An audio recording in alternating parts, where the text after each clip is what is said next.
Hello and welcome to It's All About You, the best show about you on the internet. I am B. Dave Walters, life strategist and spiritual coach. This is episode number 30, Decide, okay? Or should I call it Choices? I'm not sure. I guess we'll see what I call it when I type this in. You know, I talk to people every day about a lot of stuff, and it always comes down to the idea that you have to make a choice. You have to choose, decide, draw a line, what you want and what you're going to do, okay? Before we go too far, let me give you my quote.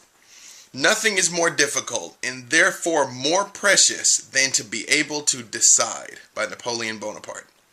Nothing is more difficult and therefore more precious than to be able to decide. It's by Napoleon Bonaparte. It always amazes me how people are in situations that are not working. Be it a romantic relationship that's not working, be it a business relationship that's not working, a family relationship that's not working, and you're unhappy about it, and yet you won't actually do anything to change it, okay? And I talk a lot about change. I know, you've heard me. We've been through this 30 times now, and 53 times in articles, and it's always about change, okay? And I know you watch these articles, or watch these videos, or read the articles, or talk to me, and you feel really excited for a little while, and then nothing happens, okay?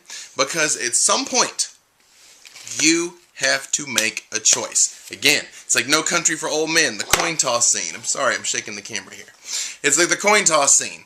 This coin's been traveling 22 years to get here, and now it's here, and it's either heads or tails. All you have to do is call it, okay? Now, I know quite often people get hung up on, well, I don't know what to do because I'm scared. Well, everybody's scared. I mean, I don't know what to tell you. The fact is, if you know, actually, here is a way that you can know whether or not you need to change something, or whether or not making a certain move is a good idea. Look ahead and see, like, I don't know, maybe you're trying to decide if you want to quit your job, right? And if you quit your job, what is the 100% worst case scenario? 100% worst case scenario. And then ask yourself, one, could I deal with the absolute worst case scenario? And two, is the absolute worst case scenario, or are the possibility that I could get something better worth the risk of something going wrong, right? Because here's the thing, when you don't take action, when you don't do anything, when you don't make a choice, when you don't move, you're choosing what you already have. Does that make sense? It's impossible to do nothing. Doing nothing is doing this. If you hate your job and you don't take the time to look for a new one, you're choosing your current job. If you hate your current relationship and you don't take the time to either seek counseling or seek help or work together or start moving towards being apart, you're choosing the situation as it is right now. You understand? And so people are like, well, I'm afraid I don't know what's going to happen. Well, what's happening now is not working. Okay? What's happening now is not working. And you deserve better than that. You deserve better than that.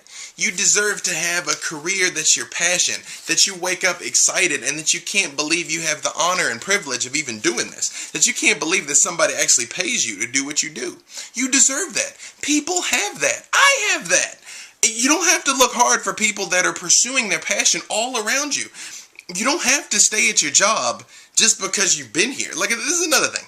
People tell me things like, well, I'm unhappy, but we've been together 10 years. So? I mean, the fact that you've already invested 10 years is not a logical reason to invest 50 more. For what? And I mean, if let's say you and I have been together, right? And if you're a guy, you and I have been friends. If you're a woman, you and I have been together. No, I'm just messing with you. But say we've been together, and for 10 years, everything is going great, and we've been happy, and we've been best friends, and everything is cool. And then at 10 years and one day, I turn into a raging psycho, and I start breaking stuff, and I start yelling at you and cursing and being mean to you, and I start drinking and going out and staying out at all hours of the night, right? our relationship doesn't work anymore, okay? So then you can look at it and say, well, what's wrong? Where's the disconnect? Let's work to get back together again. Let's work together as a couple. Either you can sort it through as individuals, maybe get a counselor, outside intermediary, somebody like me, a coach, to help try and negotiate and bridge that gap. But if it's not working, it's not working. The fact that it used to work does not mean it's working now. Does that make sense? And this fear, especially fear of being alone. I hear it again and again and again. Fear of being alone. Let me answer a fear of being alone. It is better to be alone than to be with the wrong person. It is better to be alone than to be with the wrong person. Why? Because if you're alone, at least the universe has the capacity to send you the right person. When you cling so tenaciously to this old unworkable relationship, when you cling to this thing, this zombie that's only half alive, you have an undead relationship. It's only partially living. When you cling to this thing so tenaciously, you're telling God, you're telling the relationship, telling the universe, I don't want better. I don't believe I can have better. I don't believe I deserve better. And you deserve better. And so does your partner. So does he, so does she. They deserve somebody that sets their soul on fire. They deserve somebody that makes them feel special and on fire inside. And if it's not you, that's fine. It doesn't mean that anything is wrong with either of you. It doesn't make either of you bad people. It doesn't. Relationships end. Relationships end. It happens. It happens every day. People grow apart. People change. I got some friends who've been married since we were in high school. And I graduated high school in 1996. 14 years ago. Wow, I can't believe I've been out of high school for 14 years. And then one day, God willing, I'm going to look up and I've been out of high school for 40 years. And I'm still friends with my high school sweetheart. And she's a great person. And I'm dropping my stopwatch. But I cannot imagine what my life would be like if she and I had stayed together through high school and college and through everything that's happened since. I've changed so much in that time. I've changed so many times. I've changed so much since then. I barely am even the same person. And I imagine if another human being had to come with me on this journey through her own changes and transitions, it would have been very tough for us to stay in accord with one another, right?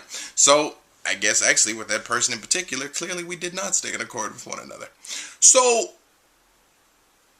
if you can find a way to grow and change and stay in relationship and stay together, which you need to find out how to do, because I've been married 7 years. God willing, I'm going to be married many, many more. And we have to find a way to constantly stay in relationship and adapt and change with one another, right? But if it reaches a point that it is no longer working, then it's no longer working. And I'm not going to cling to it just because it's like, wow, we had 22 good years, therefore I should sign off for the rest of my life. That doesn't make any sense. It doesn't make any sense if you come from a culture or a cultural background where divorce is forbidden. Ooh, I can't get a divorce. I can't break up. What will people say? You know what they're going to say? They're going to say, wow, I wish I had the courage to leave my relationship because I'm not happy either. What difference does it make if you've got a super low divorce rate because you think it's a sin to get divorced? That doesn't mean you have happy, successful people. That doesn't mean you have happy, healthy, loving, open relationships. It just means you've got people that are so much more concerned with what everybody else thinks than what their heart is telling them. What's the point in that? I'm sorry, I don't mean to sound too American. I know I do this all the time. But there's Americans that will say, oh, I can't get a divorce. What would my friends say? It does not matter. It does not matter. It doesn't matter if everybody else in the world thinks your life is perfect if you don't. It does not matter. There's one person whose opinion counts. One. Yours. You got to look in the mirror and like what you see there. Okay? I'm going to split this for my brothers and sisters on YouTube. Everybody else, come back, or you wait with me. YouTube, watch part 2. Be right back.